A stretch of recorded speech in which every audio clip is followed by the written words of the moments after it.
ఇసుక తరలించడంతో భవన నిర్మాణాలకి చాలా ఇబ్బందులు పడ్డామని ప్రజలు వాపోతున్నారు. గత ప్రభుత్వ హయాంలో ఇసుక కోసం నానా అవస్థలు పడ్డామని తెలిపారు. అప్పటి టీడీపీ ప్రభుత్వంలో ఇసుక ఉచితంగా ఇస్తారని ప్రచారం కాగా వైసీపీ ప్రభుత్వం ఏర్పడ్డ కొద్ది రోజుల నుంచే ఇసుక మాఫియాతో ఇక్కట్లు మొదలయ్యాయని చెప్తున్నారు. ఇసుక డిమాండ్ కావడంతో భవన నిర్మాణ యజమానులు తీవ్ర ఇబ్బందులు పడినట్లుగా తెలుస్తోంది. దీంతో భవనాల నిర్మాణాల ధరలు ఆకాశాన్నంటాయని, ఇసుక పాలసీ దెబ్బకి భవన నిర్మాణ వ్యవస్థ అతలాకుతలమైందని ఆందోళన చెందుతున్నారు. ఇదే అంశానికి సంబంధించి నెల్లూరు నుంచి ప్రస్తుత తాజా పరిస్థితిని మనకు అందించడానికి మా ప్రతినిధి నరేష్ సిద్ధంగా ఉన్నారు. నరేష్, రైట్. మొత్తానికి ఏదైతే ఇసుక పాలసీ అనే విధానం ఏపీ ప్రభుత్వం గత ప్రభుత్వం ఏదైతే వైఎస్ఆర్సీపీ ప్రభుత్వం తీసుకొచ్చినటువంటి ఏదైతే ఆ యొక్క పాలసీ పూర్తి స్థాయిలో ప్రజలందరూ కూడా అనేక ఇబ్బందులు అయితే ఎదుర్కొన్నటువంటి పరిస్థితి మనం చూస్తూనే ఉన్నాం. దాదాపు ఏపీలో వైఎస్ఆర్సీపీ ప్రభుత్వం వచ్చిన 6 నెలలకే ఇసుక మీద కొత్త పాలసీలు తీసుకొస్తామని తవ్వకాలన్నింటినీ కూడా ఆపివేయడంతో ఒక్కసారిగా కూడా భవన కార్మికులతో పాటు కూలీలు ఎవరైతే కూలీలు ఉంటారో ఇటు పనులు లేక వాళ్ళందరూ కూడా రోడ్డెక్కినటువంటి పరిస్థితి కనపడింది. మొత్తానికి మరో సంవత్సరం కాలం దాటిన తర్వాత ఏపీ ప్రభుత్వం కొన్ని పాలసీని తీసుకువచ్చింది.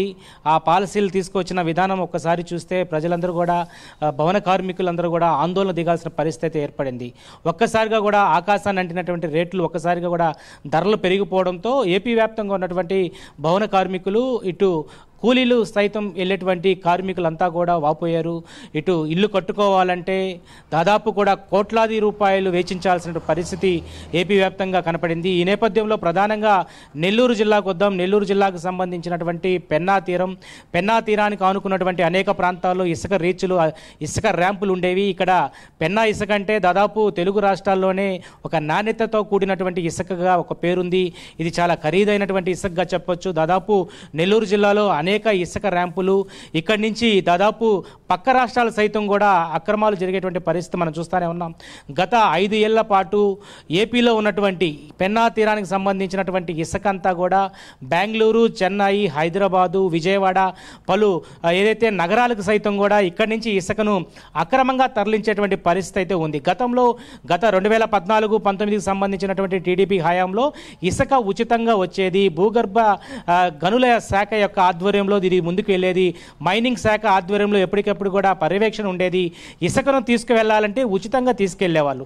స్థానికంగా ఏదైతే సహజ వనరుల యొక్క ఆదాయం స్థానిక సంస్థలకు సంబంధించినటువంటి ఏదైతే పంచాయతీ అయి ఉండొచ్చు, జెడ్పీటీసీలకు అయి ఉండొచ్చు, అదేవిధంగా మున్సిపాలిటీ కార్పొరేషన్ పరిధిలో ఉన్నటువంటి స్థానిక సంస్థలకు ఆదాయం వచ్చే విధంగా మాత్రమే అప్పటి ప్రభుత్వాలు ముందుకెళ్తే, వైఎస్ఆర్సీపీ ప్రభుత్వం వచ్చిన తర్వాత ఈ ఇసుక విధానాన్ని పూర్తి స్థాయిలో కూడా ఉచితం అనే మాట పక్కన పెట్టి టన్నుకు ఒక రేటును ఫిక్స్ చేసింది. దాదాపు 375 రూపాయల టన్నుకు 100 రూపాయలు అదనంగా కూలీల నేపథ్యంలో మొత్తానికి 475 రూపాయల యొక్క ఒక టన్నుకి ఫిక్స్ చేయడంతో ఒక్కసారిగా కూడా భవన కార్మికులు అయి ఉండొచ్చు, వ్యాపారస్తులు అయి ఉండొచ్చు, ప్రతి ఒక్క కార్మికుడు ఇబ్బందులు ఎదుర్కొన్నటువంటి పరిస్థితి మనం చూస్తున్నాం. నెల్లూరు జిల్లా వ్యాప్తంగా అనేక నదులు ఉన్నాయి. పెన్నా తీర పరివాహక ప్రాంతానికి ఆనుకున్నటువంటి అనేక ప్రాంతాల్లో ఏదైతే ఈ యొక్క నాణ్యతమైనటువంటి ఇసుక దొరికేటువంటి పరిస్థితి కనపడతా ఉంది. అదేవిధంగా స్వర్ణముఖి నది తరపున కూడా ఇటు అనేక లక్షలాది టన్నులు కూడా భారీగా చెన్నైకి అక్రమార్కులు పూర్తి స్థాయిలో ఇక్కడ దందా చేసేటువంటి పరిస్థితి అయితే ఉంది. ఒకసారి మనం పూర్తి స్థాయిలో ఏపీలో ప్రస్తుతం ఇసుక వివాదాలకు కేంద్ర బిందువుగా మారిందని చెప్పుకోవచ్చు.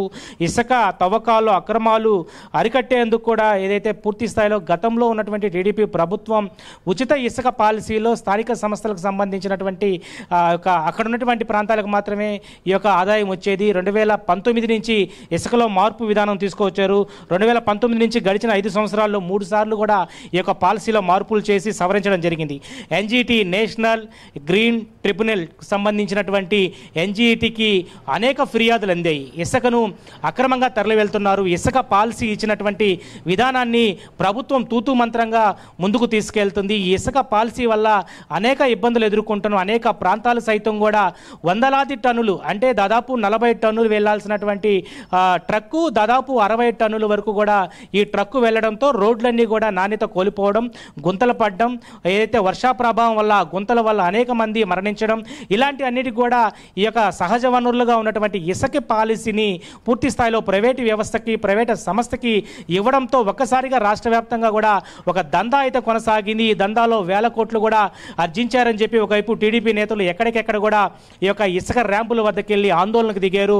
దాదాపు కూడా రాష్ట్రంలో ఉన్నటువంటి ప్రతిపక్ష పార్టీలన్నీ కూడా ఒకవైపు తెలుగు తమ్ముళ్ళు ప్రతినిత్యం ఇసుక పాలసీపై ఏదైతే రోడ్డెక్కినటువంటి పరిస్థితి మనం చూస్తే, మరోవైపు బీజేపీ రాష్ట్ర అధ్యక్షులు పురంధేశ్వరి సైతం కూడా ఇసుక ర్యాంపులకు వెళ్ళేటువంటి పరిస్థితి మనం చూస్తూనే ఉన్నాం. దాదాపు నెల్లూరు జిల్లాకు సంబంధించినటువంటి ఇసుక రీచ్లో ఒకసారి చూసుకుంటే ప్రస్తుతం ఏదైతే ముదువర్తి, అయ్యప్పరెడ్డిపాలెం, పొట్టేపాలెం, పడమటి కంబంపాడు, మినుగొల్లు, ఇరువురు అనేక ప్రాంతాల్లో ఇసుక సంబంధించినటువంటి రీచ్లు ఉన్నాయి. సో అక్కడి నుంచి స్టాక్ పాయింట్లు ఏర్పాటు చేశారు. స్టాక్ పాయింట్ల వద్ద టన్నులు తీసుకోవచ్చు. అక్కడ టన్నుల వారిగా కూడా ఏదైతే ప్రైవేట్ సంస్థ ఉందో ఆ ప్రైవేట్ సంస్థ ద్వారా ఇసుకని పూర్తి స్థాయిలో ఇటు ఏవైతే మధ్యవర్తుల యొక్క కేంద్ర బిందువుగా ఇటు ఎవరైతే ఇల్లు కట్టుకుంటారో వాళ్ళకి భవన కార్మికులకు ఇచ్చేటువంటి పరిస్థితి అయితే ఉంది. ప్రస్తుతం ఏపీ ప్రభుత్వంలో ఇప్పుడు టీడీపీ కూటమి మెజార్టీ వచ్చిన తర్వాత రేపు చంద్రబాబు నాయుడు ప్రమాణ స్వీకారం అయిన తర్వాత ఇసుక మీద ఒక పాలసీ తీసుకువచ్చేటువంటి పరిస్థితి అయితే ఉంది.